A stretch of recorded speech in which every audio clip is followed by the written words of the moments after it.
Olá você, eu sou a Deise Feitosa e seja bem-vindo a mais uma edição do SETcast. Junto comigo está o Bruno Martins. Olá, Bruno! Olá, Deise. É sempre ótimo estar aqui conversando com você no SETcast, sempre com convidados muito especiais. É isso mesmo, Bruno. E a SET você conhece muito bem. É a associação que reúne profissionais e empresas do setor de mídia e entretenimento. Com foco em tecnologia e em modelos de negócio, a SET acompanha as tendências desse amplo universo de conteúdo audiovisual e traz tudo aqui para você. Quer saber de novidades? Vem para a SET. E o SETcast é um dos canais de comunicação da SET. Aqui temos sempre convidados muito especiais, que contam as suas experiências e suas histórias inspiradoras. Falamos de tudo, de tecnologia, negócios, mídia e entretenimento em geral, mas não só isso. Acompanhe nossos episódios e se atualize. Aprenda, se divirta, se emocione, enfim, fique com a gente. Para saber mais sobre a SET e se associar, acesse set.org.br. E o nosso convidado de hoje é bem pra lá de especial. Ele é da Vem TV, mas ele também é da Jovem Pan, é o Igor Moraes. Seja muito bem-vindo, Igor. Hoje nosso papo é transformação digital. Obrigado, Deise. Obrigado pelo convite mais uma vez aqui estar com vocês. É sempre um prazer falar de tecnologia, falar de experiência, de operação. Falar de televisão é sempre muito bom, né? É, muito bom mesmo. A gente adora aqui no SETcast. Não é isso, Bruno? Sim, e ter o Igor aqui, que é um amigo, que é um parceiro desse projeto, é algo muito bom também, né? Estar entre amigos falando de tecnologia, de informação, é algo bem interessante. Igor, agora você está aí com novos desafios, diretor de tecnologia da Jovem Pan, do grupo Jovem Pan. Conta um pouco para a gente desse processo, como é que está o andamento, o que está rolando lá de novidade, todas as transformações digitais também que estão acontecendo aí nesse momento aí do grupo. É um grande desafio, né? Eu fiquei 5 anos trabalhando dentro da Vem TV, com os projetos da TV, aprendendo sobre o novo formato de TV, a nova forma de fazer televisão. Eu fui convidado para estar lá com eles na tecnologia. A tecnologia na Jovem Pan é a área de TI, né? E aí, aprendendo bastante sobre esse universo de distribuição de canal via streaming, mas também levando bastante da experiência que eu tive nesse período de 5 anos, que eu estive pós-Globo, no universo game, fazendo as conexões via internet. Então, tem uma conexão muito grande entre aquilo que foi vivido durante a pandemia para o eSports e agora o formato de distribuição de televisão. Você passa por muitas fases da televisão também, do desenvolvimento tecnológico, né? Você passou desde unidades móveis, agora, enfim, a gente tem várias outras facilidades de transmissão, muito mais leves, mais acessíveis. Como é que você vê assim, esse mundo que a gente tem hoje? Você imaginava há 30 anos que a gente pudesse ter esse novo mundo tecnológico? Vou um pouquinho mais distante, tá? Eu comecei, de fato, vão fazer 40 anos em janeiro do ano que vem que eu entrei em televisão. Ainda na época do vídeo analógico, e eu era técnico de manutenção de transmissor lá no Rio de Janeiro, que eu trocava a válvula de transmissor. Faz tempo. Aí depois disso veio a época da operação, na transformação já do analógico para o digital, mas para o digital ainda o vídeo SD. E eu consegui acompanhar todo esse processo, analógico, SD, HD, Full HD e 4K ainda dentro da TV Globo. E aí a tecnologia, e fazendo externas, né, a tecnologia proporcionou a possibilidade da gente começar a olhar para a forma de fazer eventos, porque eu fiquei 20 anos nas externas, né, e não é uma vida fácil. A vida, para quem está na externa todo dia, é uma vida corrida pra caramba. E a tecnologia proporcionou essa possibilidade de a gente fazer produção remota. E ainda dentro da Globo, comecei a olhar para a forma, né? Mochila, via Embratel, via SRT. A SRT ainda não era muito usado, mas via RTMP. Então, olhando para isso aí, que eu entendo que naquele momento, e eu estou falando de aproximadamente uns 10 anos atrás, para hoje, desenvolveu muito, muito, e aí é o que eu chamo hoje de gamificação da televisão. Não do conteúdo em si, mas da forma de distribuir a televisão. De ser leve, uma forma leve de distribuir, né? A gente, a partir da própria televisão, a gente consegue enviar um sinal SRT para um outro ponto com equipamentos mais acessíveis, uma forma mais simples de fazer, não exige mais grandes tecnologias e nem grandes aplicativos para você entrar. Uma ferramenta que a gente usa hoje para entregar ponto a ponto é um OBS, né? Que, além de tudo, ele é uma ferramenta aberta, né? Gratuita, e você consegue entregar com garantia um sinal ponto a ponto, um SRT para qualquer lugar do mundo. Então, esse olhar hoje é que eu tenho trabalhado nessa novo desafio na Jovem Pan de como fazer uma televisão ficar leve neste sentido para poder dedicar tempo e investimento em produções. Porque o que diferencia hoje, no meu ponto de vista, de um produtor caseiro para uma grande televisão é a capacidade de realização de conteúdo. Porque você consegue fazer, a gente vê isso, né? E tem referências positivas no mercado do Flow, do Cazé, e outros que se tornaram grande fazendo transmissão caseira. E o que diferencia é conteúdo. Porque qualidade tem bastante. Então, obviamente não é. Né? A gente não está falando de qualidade, top da qualidade. Então, mas o que a gente percebe nessa mudança, e aí vocês podem me corrigir se eu estiver errado, porque as pessoas hoje querem conteúdo. Eu não tenho mais problema se eu estou vendo no cinema, numa TV de 60 polegadas, ou se eu estou vendo no celular. Se o conteúdo for inteligente, se o conteúdo eu tiver interatividade com ele, que é o mais importante, e aí a gente já fala sobre isso, né, Bruno? Essa questão da interatividade, que é o próximo passo da TV aberta, eu estou dentro. E aí não adianta eu carregar uma forma de fazer pesada, né, com grandes fabricantes broadcast, que é ok, que eles continuem e vão ser necessários, mas o meu dia a dia não pode ser assim. E existem ferramentas, tanto de captação de áudio, de vídeo, como de distribuição, como de produção, ferramentas de GC, de gráficos, que a gente consegue implementar dentro de um conteúdo e entregar, distribuir isso, não necessariamente no YouTube, que pode ser no YouTube, mas eu posso ter hoje dá para a gente construir um aplicativo próprio. A gente, que eu digo assim, a VemTV, por exemplo, que é bem pequenininho nesse universo aqui, eu uso muito a VemTV para experimentar a tecnologia, porque aí eu tenho liberdade para isso.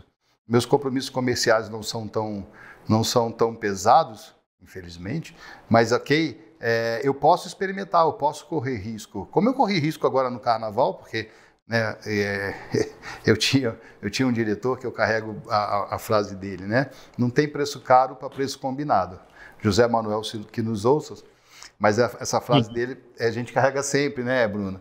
Porque você combinou com o cliente, tá tudo certo. Então, assim, a gente fez 5 dias de transmissão do Carnaval, uma produção local, baseado em VMix, e transmitindo para o YouTube com um chip de celular. Só isso. Né? Então, é uma experiência. Eu uso como experiência. E validei a experiência. Foram 5 dias, mais de 6 dias por dia. Funcionou bem, não? 6 horas por dia. Varia alguma coisa, mas não caiu momento nenhum. Não caiu, a gente não perdeu o sinal. Às vezes perde qualidade, aperta um pouquinho, porque tem mais gente, menos gente. A banda aperta aqui, aperta ali, porque a gente não tem controle sobre ela. Mas isso também já melhorou bastante. Mas a entrega foi feita.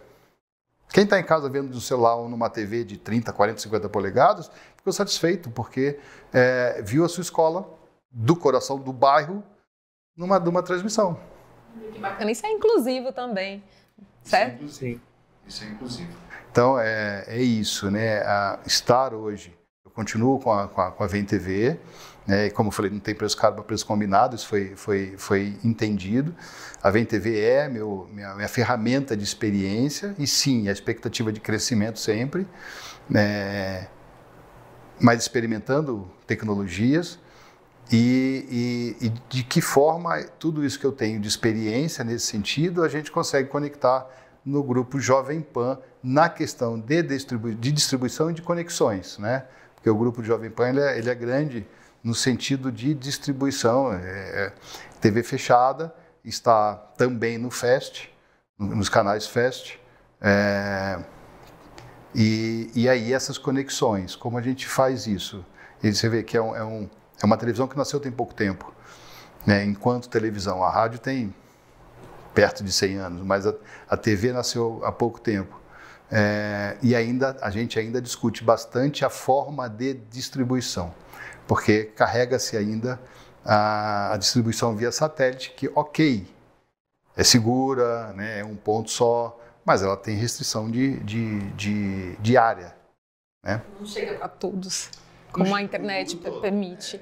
Com SRT eu entrego o conteúdo no Japão, né? Igor, então, pelo que eu entendi da sua fala, em termos de desafio tecnológico, cada vez mais pequenos produtores de conteúdo podem competir com grandes emissoras. Se o conteúdo fizer sentido, se o conteúdo tiver qualidade, for interessante, for criativo e interessante para a audiência. Você vê aí alguns players como o Cazé, como o Flow e outros produzindo conteúdo e atraindo não só a audiência, mas como mercado publicitário, né? Ontem, por exemplo, a final do Paulista, para quem não está ouvindo no mesmo dia, a gente está gravando aqui logo após a final do Campeonato Paulista, foi transmitida pelo YouTube, no Cazé TV, e com um formato totalmente novo, interativo, com bastante publicidade. E, bom, uma pergunta.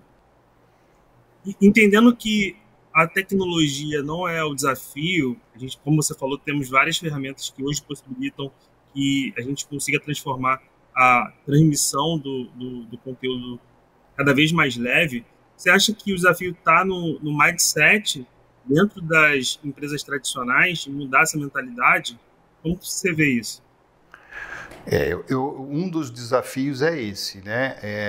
Os grandes profissionais vêm já há 10, 20, 30 anos no mercado.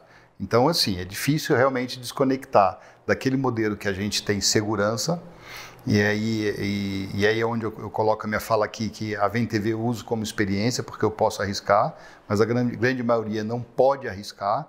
Então é difícil você sair dessa posição de que a gente precisa de grandes fabricantes para poder entregar grandes resultados. Então, mudança de cabeça, de mindset, modelo de sistema de TV. Essas ferramentas, usar essas ferramentas novas que não, apesar de não serem tão novas, mas elas estão evoluindo rapidamente. Não estou fazendo propaganda aqui, mas é uma ferramenta Gillette, que é o VMix.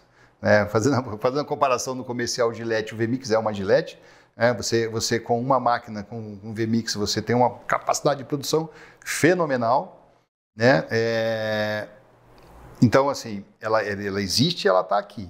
O que eu posso, dentro do meu acordo comercial, o que eu posso usar? Então, tem dois desafios, Bruno, respondendo a sua pergunta. O desafio primeiro, eu tenho que mostrar para os profissionais que sempre deram segurança para a minha TV, que, ok, podemos experimentar ferramentas novas e devemos experimentar. E o outro desafio é mostrar para o comercial que, assim, também o comercial tem muito medo, né? Quando eu vendo um produto, eu quero garantir que esse produto esteja no ar. Então, volta a frase do nosso ex-diretor, que não tem preço caro para preço combinado. O dinheiro hoje comercial, e aí eu tenho vivido isso também, essa experiência de vender conteúdo, o dinheiro não está mais concentrado em TV aberta. O dinheiro hoje está distribuído entre TV aberta, TV fechada, streaming. Então, diria que é o mesmo montante de dinheiro distribuído em várias ações hoje de conteúdos. Então, a gente tem que buscar leveza. É o que eu falo que assim, precisa ser leve. E o leve não só as ferramentas, mas também a forma de se produzir. A ferramenta está ali. Eu não preciso ser VMix. O VMix está baseado num PC baseado em Windows. que sempre é um problema. O Windows pode travar a qualquer momento. Então a gente tem que ter, quando você bota um comercial no meio, você tem que dar algumas garantias. E aí, ok. Mas a gente tem que ter na cabeça que eu não preciso... Eu tenho medo de falar essas coisas, porque assim, eu não estou querendo desconstruir nada, mas a gente tem que olhar para frente, a gente tem que olhar que a modernidade está vindo. Eu não preciso mais de um uplink para poder sair com um sinal de Manaus. Não precisa mais ser isso, né? Um uplink com 6 MB de banda que custa $1.500 o mega da banda, né? Então, assim, não precisa mais disso. Mas, ok, se eu vendi isso, se eu tenho um produto Prime, né, eu preciso disso. Se eu vou sair de lá com sinal 4K, fazer uma transmissão de futebol 4K, uma festa do boi de 4K, ok, aí eu preciso disso. Mas, então, isso está conectado, na verdade, ao tamanho da produção. A gente viu ontem... Eu vi aqui, apesar de eu ser carioca, né? Mas eu vi aqui, sim, a produção da Casé. Isso que eu chamo de leve. Eles, provavelmente, eu não sei, mas provavelmente estavam com comunidade móvel lá. Porque para eles era um evento Prime, final de campeonato. Mas eles fizeram um evento leve, sentaram no gramado, bateram um papo depois, uma coisa mais leve, sem aquela coisa catedrática. As Olimpíadas são um exemplo clássico, a cobertura que eles fizeram. A cobertura que eles fizeram, uma coisa... De novo, quando eu uso a palavra leve, não é só o barato, mas é o barato, é o fácil de fazer e que dê leveza para quem está apresentando, para quem está fazendo a gestão do conteúdo. O que chama mais atenção é a questão da publicidade, né? O quanto que esse bolo publicitário tem ido também para essas soluções. Perfeito. Então a gente tem que olhar o que eu tenho de conteúdo, que eu posso produzir de conteúdo, que o comercial se interesse, né? Porque se eu tenho um produto bacana, o comercial vai se interessar. E aí tem níveis de valores para todo mundo, né? Não tem uma Olimpíada, ok, mas a gente tem campeonato de várzea, hoje está sendo transmitido, Taça das Favelas está sendo transmitido, está fácil de transmitir hoje, fácil de transmitir. Quando você pega uma ferramenta dessa e bota um profissional que sabe o que está fazendo, aí você tem um baita de um produto. Só que eu vejo, Bruno, vejo se você concorda comigo, o que a gente vê é uma gama de conteúdos aí sendo exibidos, ou seja, né, obviamente que é um caminho muito bom, porque são muitas soluções, são inclusivas, mais pessoas conseguem produzir, ter canais e soluções de streaming, mas como é que fica assim, o futuro? Eu queria entender a sua visão, Bruno, a respeito dos desafios, porque a gente, né, é muito conteúdo no mundo, assim, vai chegar uma hora que vai continuar sendo bom para todo mundo, assim, que está produzindo? Eu acredito que não. Mas como está fácil, todo mundo acha que pode fazer. Como eu também acho. Eu acho que eu posso fazer, mas eu carrego uma bagagem de experiência. Qual vai ser o diferencial? A forma de fazer. Conteúdo. Tem que ser disruptivo no conteúdo. Eu tenho que sentar no gramado com o jogador e entrevistar ele.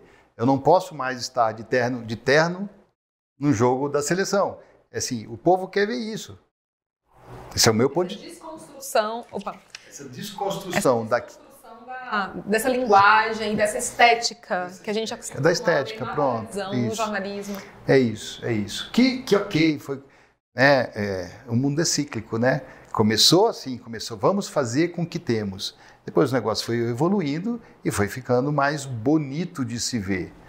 Será que a gente não tem público para essas diferentes estéticas? Eu acho.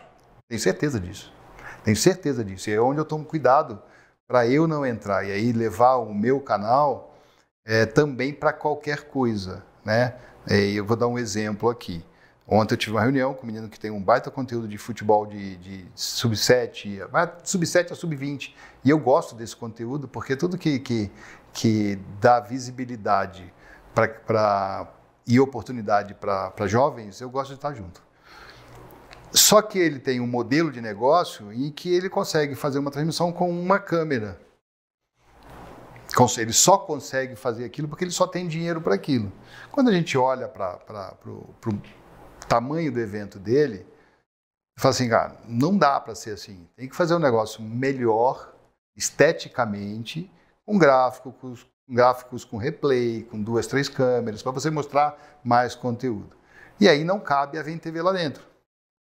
Porque é um custo maior. Então eu tomo cuidado para eu também não levar a minha estrutura para um modelo em que eu fique igual a todo mundo.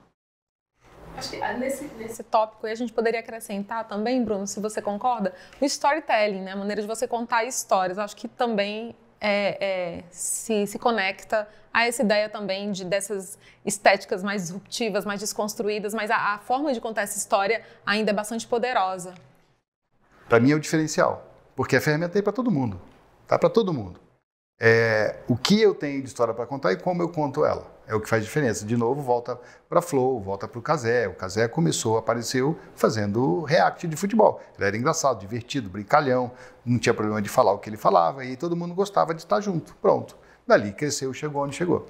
Então, sim, 100%. Novas linguagens. Mas com hoje, clareza de que todos podem fazer. E aí é onde você falou, tem um monte de gente achando que sabe, que pode fazer. Mas ok, isso é bacana, porque dá pra gente a oportunidade de ver que sim, é possível fazer.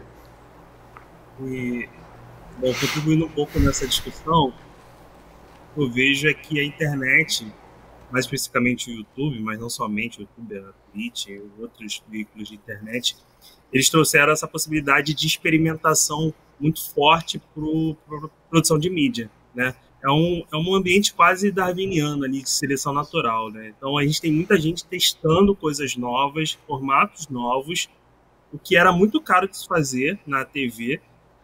O Igor certamente sabe desse também. E para você testar um formato novo da TV, tem que passar por uma série de aprovações, e se não dá certo, tem uma perda financeira muito grande. E por isso na TV arriscar novos formatos é um pouco mais difícil do que na internet. Na internet não, você liga a câmera e começa a falar basicamente, e eu acredito que a internet trouxe essa possibilidade de experimentação muito grande, e os bons programas, os bons storytelling acabam prevalecendo e acabam crescendo, os canais crescem, né? Então eu vejo que, até conectando com uma pergunta da Daisy lá no início, eu acho que cada vez mais a gente vai ver isso, o crescimento de coisas que surgem assim, pequenas e que se tornam grandiosas ali, porque a internet realmente traz essa possibilidade de experimentação, algo que é muito mais difícil na TV, né? A TV tem um formato um pouco mais rígido. Eu concordo com você e diria mais o seguinte, eu insisto na palavra leveza, porque tanto no mindset quanto na estrutura física, porque experimentar, eu tenho toda uma estrutura, eu arrisco seguir um caminho aqui, um exemplo de um conteúdo, uma novela, por exemplo, e aquela novela não deu a audiência que eu esperava, eu tenho que ter a leveza de parar aquela produção e virar para o lado de cá.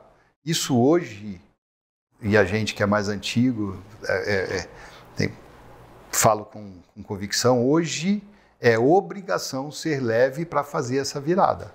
Eu posso se reinventar o tempo inteiro, porque aí sim você vai descobrir qual é o que o seu público quer, né? E assim, a gente vem de uma época em que a televisão entregava aquilo que ela entendia para o público, que era melhor, e o público falava assim, legal. Por quê? Porque eu tinha 13, 15 canais de televisão. Né? Hoje, eu tenho que entregar o que o público quer. Se o público não quiser, ele simplesmente vira a cara. Ele tem, sei lá, 200 canais de possibilidades, isso desconsiderando YouTube. Se eu botar YouTube, né, a minha filha de 7 anos de idade, ela foi só assim, né?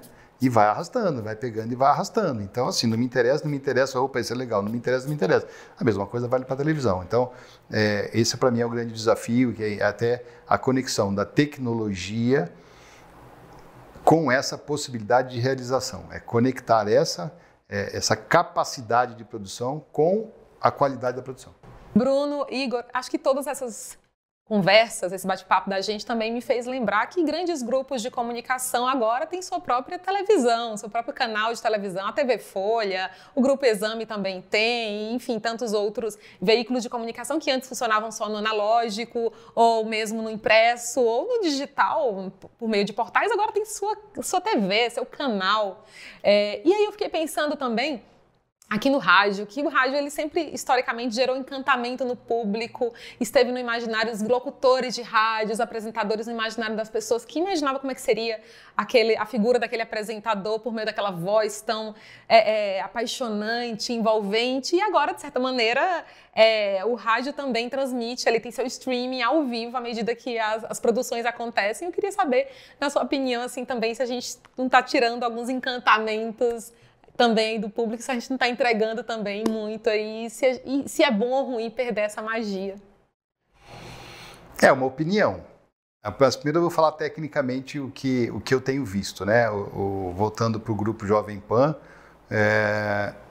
que o carro-chefe ainda é o rádio, e eu acredito que sempre será, que a gente distribui via streaming. Então, mesmo o áudio, né, o áudio não está mais no universo analógico, está sendo distribuído todo por streaming, que há pouco tempo parte da produção virou para a televisão. Está dentro do Canal Fast, está dentro dos canais a cabo, está dentro dos pequenos aplicativos do streaming também, então está sendo distribuído e muito. E transmite simultaneamente, né? O TV e o rádio. Então, na verdade, eu entendo que a capacidade de distribuição faz toda a diferença, porque, e aí de novo é uma opinião, né? A TV aberta, ela tem um raio de atuação. A TV fechada, eu tenho que ligar um box para isso. O rádio eu ouço no carro. O rádio eu boto no celular também e ouço num fone dentro de um ônibus, dentro de um trem, dentro de um metrô. Então, não acho que acaba, não. Eu acho que é paralelo. Acho que esse mundo vai trafegar paralelo. O mesmo conteúdo que eu estou no streaming de vídeo, eu estou no streaming do rádio. Acho que carrega paralelo isso. Acho que isso já acontece, né? Isso já acontece. Eu vou fazer uma propagandinha aqui, mas a VTV tem a VFM, que é um streaming, é um aplicativo é um app dentro do Android e do Apple.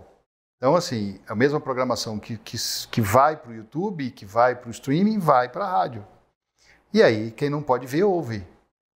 Né? Não acho que termina, não. Acho que tem pelo contrário, melhorou muito a qualidade do áudio do rádio.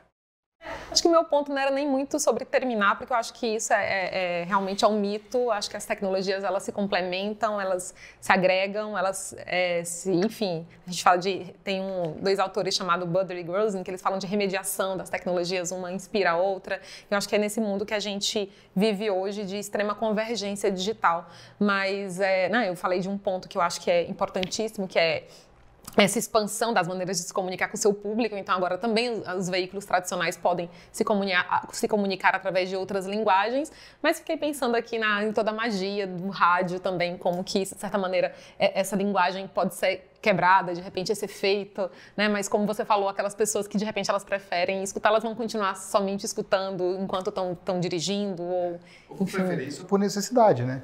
Porque assim, no carro eu não posso ver, mas eu posso ouvir, né? Mas você tinha me falado também da questão de que as grandes mídias, né, de escrita principalmente, já transitou também para o vídeo. Exato, né? Assim como as TVs abertas, de um modo geral, também estão transitando para as outras plataformas e vindo para o streaming, né? Exatamente. Então, assim, tá um movimento enorme, cada um querendo achar a sua posição, né? Poder estar presente em todos os lugares, de todas as formas, para o seu público, estar próximo do seu público. Perfeito. Acho que você botou o ponto-chave. Se eu quero ser visto, eu preciso estar presente em todas as plataformas. Todas elas. Canal aberto, canal fechado, streaming, YouTube, Instagram, Quai, X. Eu tenho que transmitir para todas as plataformas, porque cada plataforma tem o seu público específico, né?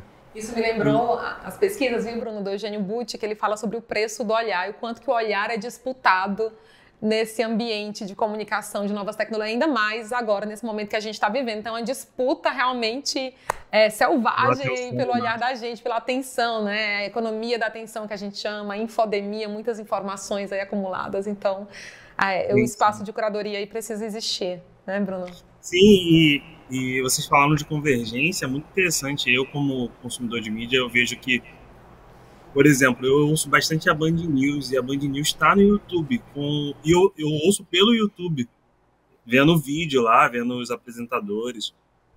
E os podcasts, hoje, boa parte dos podcasts são videocasts. Então, o podcast que nasceu no áudio virou um formato de vídeo. E a gente tem canais Fast com uma série de programas de podcast que são videocasts. Então, são programas de vídeo, né? E se parecem, em parte, com programas de entrevista da TV. Enfim, temos realmente uma convergência de mídias aí. E, bom, a tendência é que cada vez mais isso fique bagunçado, né? Todo mundo competindo com todo mundo, né? Jovem Pan, que era rádio, está competindo com a Globo, SBT, emissoras de TV, com os veículos de mídia impressa que estão no YouTube. Cada vez mais a gente vê essa competição aí. TikTok, por exemplo, também, que você consegue colocar muitos conteúdos e atrair o público para esses conteúdos que são maiores, assim, enfim, tem um maior tempo, mas você consegue usar o TikTok para ser um cartão de visita dos seus conteúdos, o próprio Instagram, mas acho que o TikTok mais ainda, então Até o LinkedIn já abriu a possibilidade de você transmitir ao vivo lá dentro também. Até o LinkedIn? Até o LinkedIn você já pode transmitir ao vivo lá dentro. Porque também as plataformas entenderam que assim, eu tenho que fazer isso. Porque se eu não fizer, eu também fico para trás. Né? Você olha para o LinkedIn de nem há tanto tempo, foi o último que mudou. De 3 anos atrás, ele era mais caretinha, mais informal. Agora você já pode quase tudo lá dentro também. Né? E aí é onde a gente volta para aquele começo lá. Para fazer isso, a gente tem que ser leve. Né? A TV tem que ser leve, tem que ter leve na mente, que foi a pergunta que você fez, Bruno. Tem que ser leve na mente, então os profissionais têm que saber usar as ferramentas que tem. A gente tem que também olhar para as ferramentas que são mais acessíveis, porque ela me dá mais capacidade de produção e produzir conteúdo, estar conectado com o que as pessoas querem, senão não funciona. Agora você tocou num ponto que para mim é bem importante, que é a questão do perfil dos profissionais. Qual que deve ser o perfil desse profissional do futuro que trabalha com audiovisual, com tecnologia? Por onde ele tem que começar? Quais são os cursos que ele tem que fazer? Enfim, por onde começar, Bruno? Por onde começar, Igor? Olha, eu estou pensando um pouquinho porque tem várias possibilidades. Acho que é uma pergunta muito aberta. Várias possibilidades, porque eu acredito que as pessoas hoje já nascem pré-prontas para assumir uma posição. E aí depende da posição. E por que eu chamo pré-pronta? Porque está todo mundo conectado. Todos estamos, a gente acorda conectado e às vezes não dorme, mas dorme conectado. Então já nasce assim. Se provocar um pouquinho, você vai ter um profissional de jornalismo, porque, tá vendo, já popularizou, né? Eu não preciso mais ver um grande jornalista renomado. Eu posso me botar na posição de um jornalista entrevistador ali, entrevistador não, mas um de rua, já no começo de carreira. Um repórter, né? Um repórter ali na rua.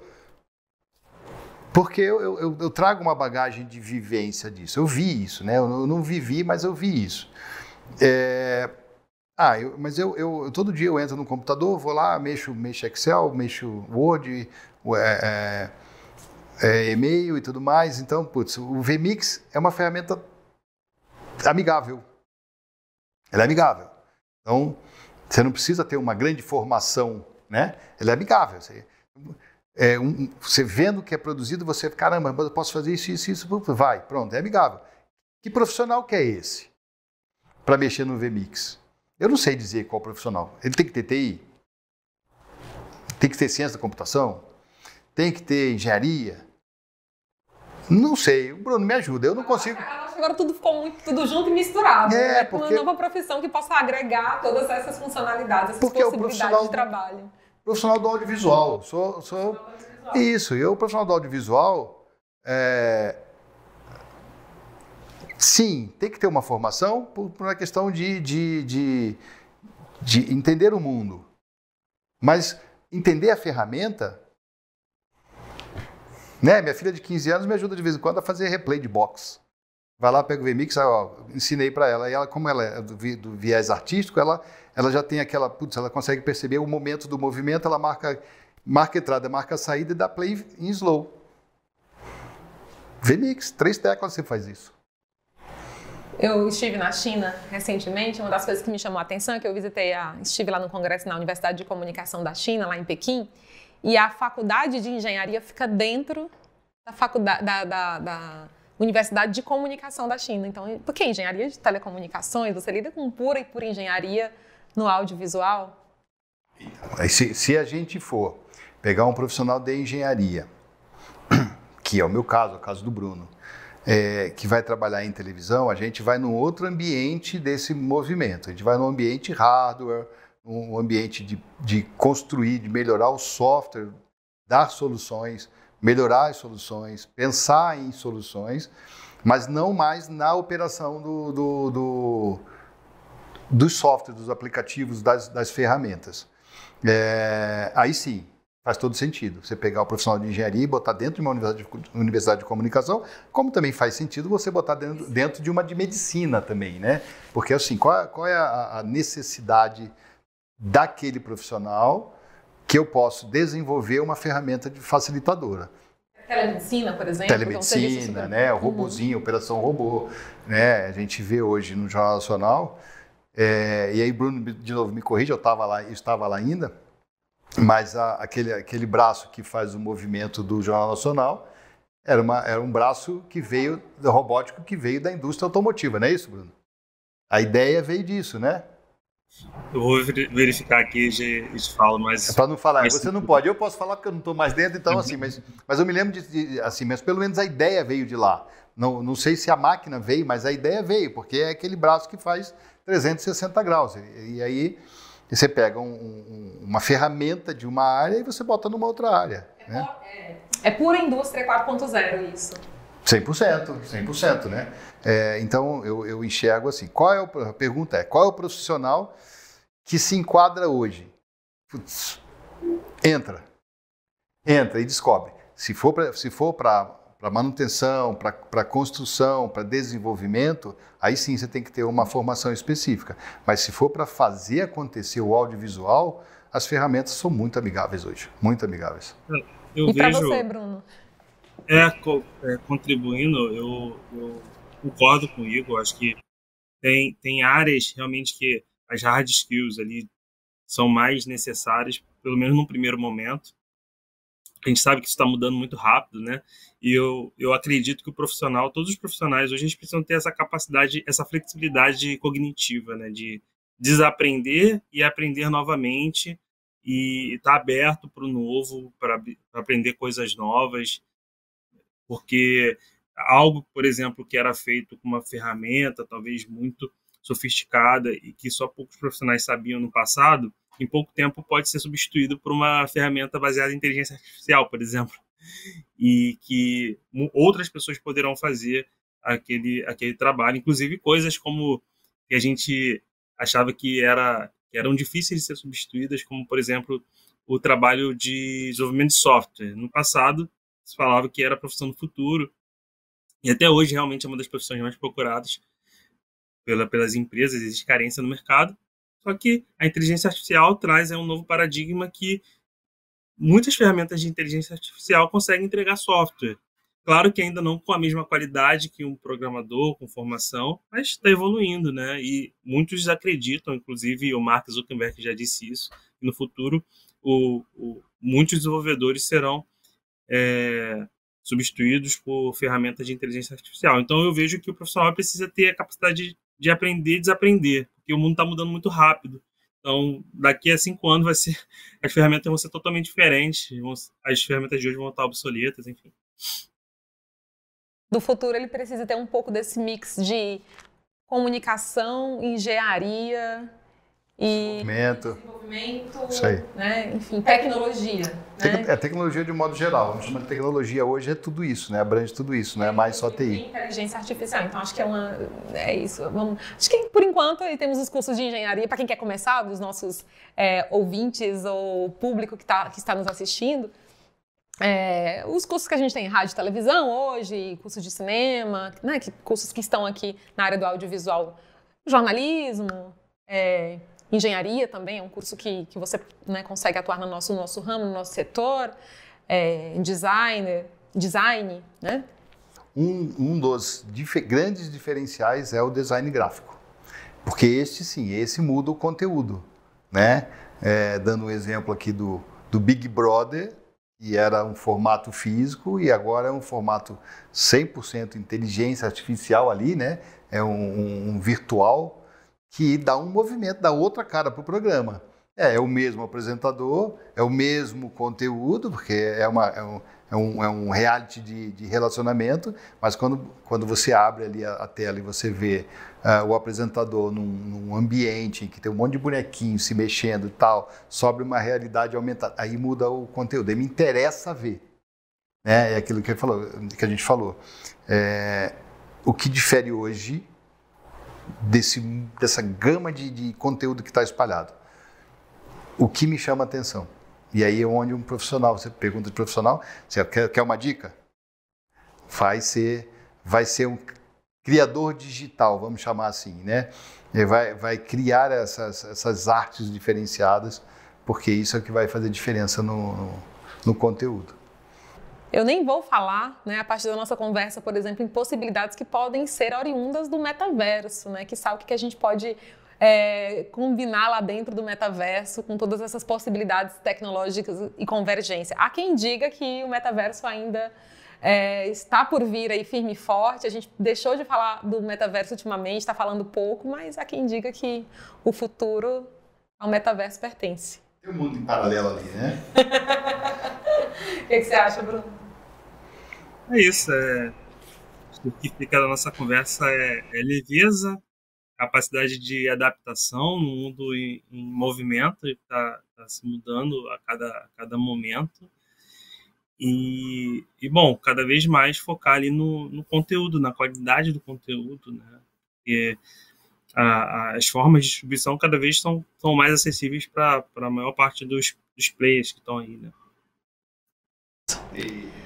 Eu acredito que esse é o diferencial do momento. Conteúdo, porque possibilidade de realização está acessível a todos, né? Você compra hoje pela internet, você chega uma câmera, um switcher, um keyboardzinho específico, você compra, você está tudo em casa. Os tutoriais estamos todos... Nossa, então qualquer coisa que você pergunta para o YouTube, ele sabe, vai abrir um vídeo que vai te explicar como fazer. Agora, o que diferencia é a sua criação. E a criação está desde do que você fala, do que você faz, como a que a gente falou agora da criação de design, né? Fazer um ambiente proprietário, diferente, gostoso de ver. E é isso que diferencia, como também a Cazé fez ontem, sentar no gramado para bater um papo com o jogador. Olha que diferente. A gente imaginava isso. Simples, uma solução tão... Não é? É isso que eu chamo de leveza. Né? Tem que ter leveza para fazer o conteúdo acontecer. Do lado físico, equipamentos mais leves, do lado financeiro, equipamentos mais em conta, mais barato, e a cabeça, que é o que o Bruno falou no começo. A cabeça tem que estar leve, tem que aceitar. E do lado também das histórias, a narrativa. Sim, é onde a inteligência do conteúdo faz toda a diferença. Né? Apesar de a gente estar vendo bastante coisa ruim hoje nas redes sociais. Mas a inteligência do conteúdo faz toda a diferença. Com certeza. Bom, a gente está chegando ao fim. Dicas? Fazer que nem o Jô Soares, está acabando. É um grande... O nosso super parceiro da Bem TV e agora diretor de tecnologia da Jovem Pan. É um prazer conversar com você. Alguma dica para o nosso público? O que você está assistindo? Eu tenho várias dicas, né? Eu, quando chego em casa cansado, eu vejo filme de ação porque eu não preciso pensar em nada, só ver. Mas todos os dias eu vejo o que tem de novidade de software, de aplicativo que eu possa usar dentro do que eu faço hoje, que são os meus conteúdos, e que me dê mais leveza. eu sempre uso essa palavra, eu preciso ser leve. Então, eu estou sempre atento a essas mudanças. E dentro do Grupo Jovem Pan, também trazendo esse conceito para lá. É importante levar isso para as grandes TVs também, porque precisa ter essa capacidade de redirecionamento. Porque é rápido você hoje ser um campeão de audiência e daqui a 3 meses ninguém mais quer ver você. E o problema não é você. O problema é que apareceu um outro conteúdo do lado que chama mais atenção. E as pessoas migram para lá. Então, se as pessoas migram, eu tenho que ter capacidade de migrar também. E aí é onde entra essa questão da leveza. Então, a dica é seja leve. Seja leve. Pensa um pouquinho diferente. Aquela estrutura toda de broadcast que para quem tem mais de 10 anos, nem é tanto tempo assim, né? Para quem tem mais de 10 anos, ela precisa ter capacidade de virar a chave. Eu preciso hoje estar construindo um conteúdo caro, mas amanhã eu preciso construir um conteúdo barato. E a gente já vê algumas TVs fazendo isso. Né? E aí o que a gente ouve no mercado de pessoas mais antigas, assim, nossa, está falindo, nossa, está fechando, nossa, não é nada disso. Eles estão virando uma chave, experimentando um negócio novo. Deu certo, ok, não deu certo, tenta de novo, faz de novo. A gente tem visto isso o tempo inteiro. Então, o que eu tenho feito é estudado esses movimentos. Então, por uma vida mais leve, Bruno. Perfeito. Obrigado aí pela companhia, por mais um SETcast. Eu que agradeço a oportunidade. Eu também agradeço. Foi ótimo conversar com vocês. E obrigado à nossa audiência que ficou até esse momento dando aí o nosso papo aí sobre o futuro da produção e distribuição de conteúdo. Muito bom. Bom, você é sempre muito bem-vindo aqui. Venha mais vezes. Agradeço o convite de estar aqui. Sempre que tiver algum assunto que quiser que eu fale interessante, eu começo a falar e não paro. É isso que a gente quer. É isso que o nosso público quer. Muito obrigada a você, viu, Bruno? Por mais um programa, por mais um SETcast. Obrigado, Daisy. Tamo junto. E o SETcast é produzido nos estúdios da VEM TV, com direção executiva do Igor Moraes, direção de imagem e áudio de Giovanni Fernandes e Vladimir Silva, coordenação de Tito Liberato e Giovana Souza. A produção é de Fábio Pereira e a apresentação do meu amigo Bruno Martins e eu, Daisy Feitosa. Para saber mais sobre a SET e se associar, você já sabe, acesse set.org.br. Vem conosco!